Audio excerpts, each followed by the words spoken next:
कृष्ण की वाणी। बच्चे, आज ना तुम्हारा कृष्ण तुम्हें बहुत बहुत सारा आशीर्वाद दे रहा है। मेरे बच्चे, आज मैं तुम्हें आशीर्वाद देता हूँ कि तुम्हारी ज़िंदगी से सारे विघ्न, सारे परेशानियाँ, सारे कांटे निकल जाएंगे।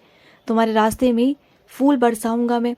तुम्हारे रास्ते में जो भी आ रहा है ना, जैसे भी दुश्मन हो, कैसे भी हो, तुम्हारे बारे में कुछ भी सोच रहे हो ना, तो वो सब तुम्हारी ज़िंदगी से निकल जाएंगे बहुत जल्द। शीघ्र, अतिशीघ्र तुम्हारी ज़िंदगी से निकल जाएंगे, एक तरफ हो जाएंगे और तुम्हारे रास्ते साफ हो जाएंगे। और आशीर्वाद देता हूँ तुम्हें। तुम्हें सुख चाहिए ना, शांति चाहिए, समृद्धि चाहिए ना, और तुम्हें बहुत प्यारा सा एक घर चाहिए, तुम्हें बहुत प्यारी सी एक नौकरी चाहिए, रिश्ते चाहिए, तुम्हारे अपने तुम्हें वापस चाहिए जो खो गए हैं, तो सबका आशीर्वाद देता हूँ तुम्हें। आज सब कुछ तुम्हें मिल जाएगा। जिस धन की कमी तुम्हें महसूस होती है ना, जिस धन के कारण तुम चीज़ों को खरीद नहीं पाते हो, अपने मन को मार देते हो, आज भी जब तुम्हारा मन करता है ना, तो शायद ये सोचकर छोड़ देते हो कि शायद तुम इस सक्षमता में नहीं हो कि तुम खरीद सको, तो मैं तुम्हारी वो सारी चीज़ों को ख़त्म कर दूंगा और तुम्हें आशीर्वाद देता हूँ कि तुम आगे बढ़ोगे। आशीर्वाद देता हूँ कि तुम सफल रहोगे। आशीर्वाद देता हूँ कि तुम्हारे सब कुछ तुम्हारा वापस मिल जाएगा। जो छिन गया है ना तुमसे, वो सब कुछ वापस मिल जाएगा, सब कुछ। और तुम्हारी इच्छाओं को भी पूरा करने वाला हूँ मैं बहुत जल्दी। और सुनो, ज़्यादा कुछ लोगों के बारे में सोच सोच कर परेशान होने की ज़रूरत नहीं, अपनी तबीयत बिगाड़ने की ज़रूरत नहीं। समझ रहे हो ना? अपनी तबीयत को मत बिगाड़ा करो दूसरों के चक्कर में। दूसरे तो चाहते हैं कि वो तुम्हें सोचने पर मजबूर कर दें, तुम सोचो, चिंता करो और तुम परेशान होकर बीमार हो जाओ। वो चाहते हैं ना, तो उन्हीं की चीज़ों में तुम उन्हें साथ देने की कोशिश कर रहे हो उनका। मत करो ना ऐसा। और कई लोग ऐसे हैं जो बहुत बुरी भली बातें तुमसे कह जाते हैं, तुमसे अपशब्द कह जाते हैं, और तुम उस वक्त ना बिल्कुल सहम जाते हो, जवाब नहीं दे पाते हो, है ना? मुझे मालूम है, लेकिन कई जगहों पर ना मेरे बच्चे आवाज़ उठानी पड़ती है। तुम जो सहम जाते हो ना, इसी का फ़ायदा उठाते हैं वो लोग। तो थोड़ा सा ना अपने आप में बदलाव करने की कोशिश करो, ज़्यादा नहीं, थोड़ा सा। मैं ये नहीं कह रहा कि तुम किसी को पलटवार कर कर बुरा बोलो, गलत बोलो, नहीं, लेकिन अपने सही शब्दों का प्रयोग कर कर तुम उन्हें चुप भी करा सकते हो, आवाज़ उठा सकते हो। अगर एक या दो बार बोलोगे ना, तो तीसरी बार वो तुमसे नहीं बोलेंगे। उन्हें समझ में आ जाएगा कि तुम बोल सकते हो, तुम्हें अब सही गलत का मालूम है और तुम अब कह सकते हो। तभी वो लोग शांत होंगे, नहीं तो नहीं होंगे। क्यों अपने ऊपर हावी होने देते हो कुछ लोगों को? मत होने दिया करो ना, ऐसा मत किया करो। और सुनो, अगर कोई तीर्थ स्थान पर तुम्हारे साथ मेरे दरबार में आता है ना, तो उससे पैसे मत लेना मेरे बच्चे, क्योंकि वो मेरा बच्चा इतना प्यारा है ना, उसे आने का बहुत मन था, लेकिन उसका साथ संगी कोई नहीं था, इसलिए मैंने तुम्हारे सहारे उसे अपने पास बुलाया है। तो उससे पैसे मत लेना, उसके पैसे मैं तुम्हें दे दूंगा, वो भरपाई मैं कर दूंगा तुम्हारे लिए, लेकिन तुम ना उससे पैसे मत मांगना, क्योंकि वो मेरा बहुत ही प्यारा बच्चा है। और तुम ना अपने साथ साथ और लोगों का उत्थान करने की कोशिश करो। अगर तुम अपनी ज़िंदगी में इतना आगे बढ़ चुके हो ना कि तुम्हारे पास सब कुछ है, आज मेरी आशीर्वाद से तुम्हारे पास सब कुछ है, तो तुम्हारे आसपास कुछ ऐसे लोग भी हैं जिनका सहारा कोई नहीं, तो कम से कम उनका हाथ पकड़कर, उन्हें धक्का दे देकर ना उन्हें सही दिशा दिखाओ, उन्हें आगे बढ़ाने की कोशिश करो, कि जिससे कि आज वो तुम्हें नहीं समझ पा रहे हैं, लेकिन कल को वो तुम्हें समझेंगे। आज शायद हो सकता है तुम पर गुस्सा करें कि तुम ऐसा क्यों कर रहे हो उनके साथ, क्यों सख्ती बरत रहे हो, लेकिन उनकी अच्छाई के लिए ही तुम कर रहे हो, और उन्हें आज नहीं तो कल वो बात ज़रूर समझ में आएगी। और जिस दिन समझ में आएगी ना, तो देखना वो हमेशा तुम्हारे शुक्रगुजार रहेंगे, तुम देख लेना। मैं तुम्हारी ज़िंदगी में ना गंदगी की सफाई करूँगा मेरे बच्चे, और उसमें मुझे तुम्हारी ज़रूरत पड़ेगी। जहाँ जहाँ मुझे तुम्हारी ज़रूरत पड़ेगी, क्या मेरा साथ दोगे?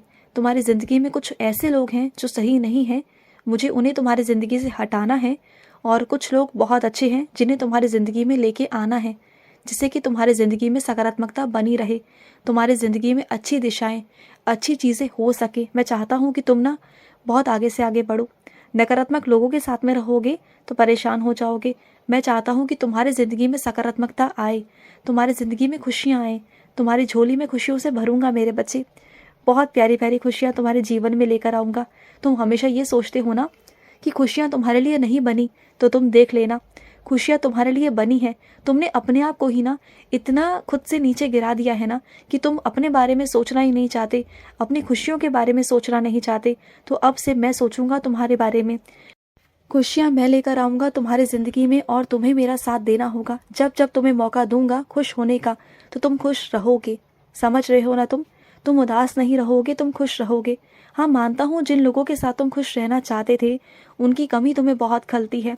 आज वो शायद तुम्हारे साथ नहीं है, लेकिन वो जहाँ पर भी है ना, वो तुम्हें वहाँ से देख रहे हैं। वो जब उस जगह से तुम्हें दुखी या परेशान देखते हैं ना, तो उन्हें अच्छा नहीं लगता।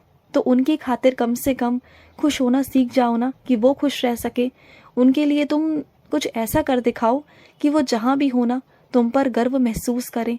और मुझे भी तुम पर ना बहुत गर्व महसूस है मेरे बच्चे। कुछ मेरे बच्चे निधिवन आना चाहते थे, उन्हें मेरे साक्षात दर्शन चाहिए थे, वो मेरा एहसास करना चाहते हैं। तो निधिवन आ जाओ ना मेरे बच्चे। तुम इस बार निधिवन आओगे ना, तो मैं सच कहता हूँ, तुमसे वादा करता हूँ कि तुम्हें अपना एहसास करा दूंगा। और वहाँ ना तुम्हें मेरी एक निशानी मिल जाएगी, एक ऐसी निशानी जो साक्षात रूप में तुम उसे स्पर्श कर सकोगे। तुम्हें समझ में आ जाएगा कि तुम्हारा कृष्ण वहीं था, तुम्हारे पास वही था, क्या वही है मेरे बच्चे। तुम्हें वो एहसास मैं करा दूंगा। तुम आओ इस बार तुम निधिवन आओ। तो जो चीज़ तुम्हें दूंगा ना, उसे संभाल कर अपने पास रखना और उसे कभी अपने से दूर मत होने देना।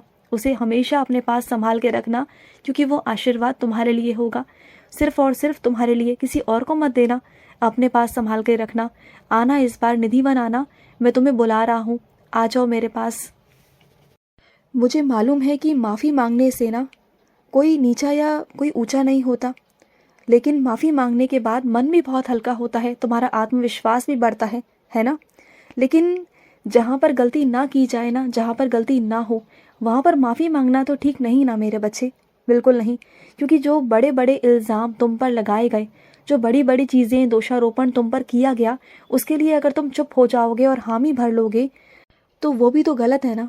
क्या उन्हें नहीं सोचना चाहिए कि वो तुम पर गलत इल्ज़ाम लगा रहे हैं। बार बार तुम ही झुको, तुम ही माफ़ी मांगो, और जबकि तुम्हारी गलती ना हो फिर भी।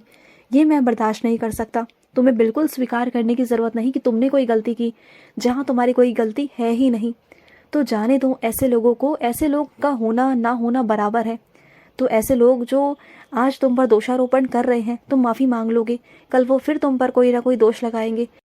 तो बार बार किसी के सामने नीचे गिरने की ज़रूरत बिल्कुल नहीं। और जबकि तुम जानते हो कि तुमने कुछ गलत नहीं किया, उन्होंने तुम पर बहुत बड़े बड़े घिनौने से इल्ज़ाम लगाए, बहुत गंदे गंदे इल्ज़ाम लगाए। अब बस कर दो, अब बस बहुत हुआ। तुम अब बिल्कुल भी उन्हें माफ़ नहीं करोगे, और अगर वो माफ़ी मांगेंगे भी ना, तो उनसे दूर ही रहोगे, और ना तुम उनसे माफ़ी मांगोगे और उनसे दूर रहोगे। हमेशा हर बार अपने आप को ना आरोपी मानना बंद कर दो, नहीं तो एक दिन ना अपना आत्मविश्वास खो दोगे, अपने आप को खो दोगे। समझ रहे हो ना। आने वाले दिनों में मैं तुम्हें बहुत सारी शक्ति दूंगा, इतनी शक्ति दूंगा ना कि तुम किसी भी पड़ाव पर हो, चाहे कुछ भी हो तुम्हारे साथ, लेकिन तुम मजबूत बन के खड़े रहोगे मेरे विश्वास पर कि तुम्हारा कान्हा है और तुम्हारा कान्हा तुम्हारा साथ देगा। तुम्हारा भविष्य मैं बर्बाद नहीं होने दूंगा।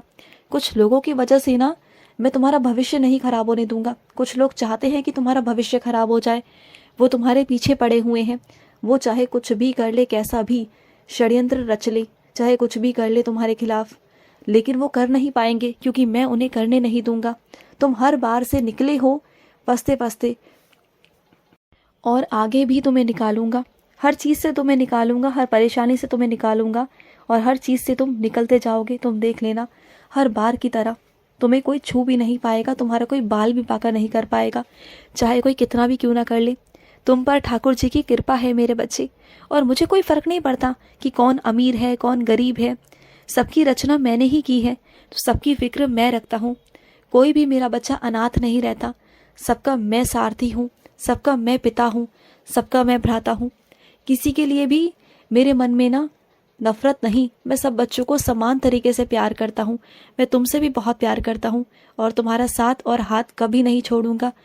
तुम भी मेरा हाथ कभी मत छोड़ना, मैं हमेशा तुम्हारे साथ रहूँगा। खुश रहो। मेरा बहुत बहुत सारा प्यार तुम्हें, बहुत सारा। आज का रात्रि कृष्ण संदेश समाप्त हुआ। जय श्री कृष्णा।